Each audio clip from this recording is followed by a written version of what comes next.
पण मात्र घराची केंद्राची साफसफाई हा मूळ मुद्दा आहे.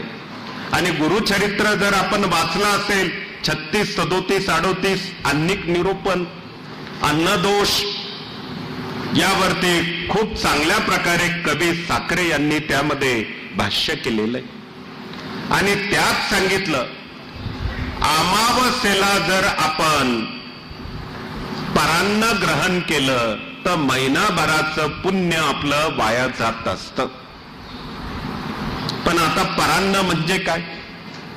सरळ अर्थ आपण लावतो परक्याचं अन्न म्हणजे परान्न, असं नाही.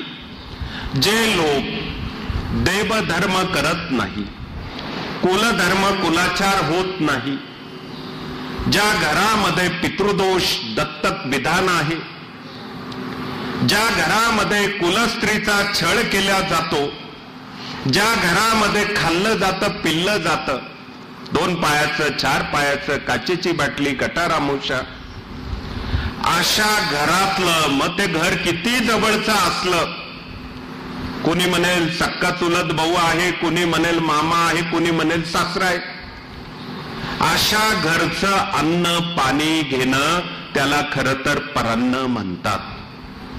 म्हणून सेवेकऱ्याने दुसऱ्या सेवेकऱ्याला हा नियम लावणं उचित नाही. लक्षात घ्या. हे सगळं सोमवती अमावस्या, मंगळवारची दर्श अमावस्या हे होतं ना होतं पुढे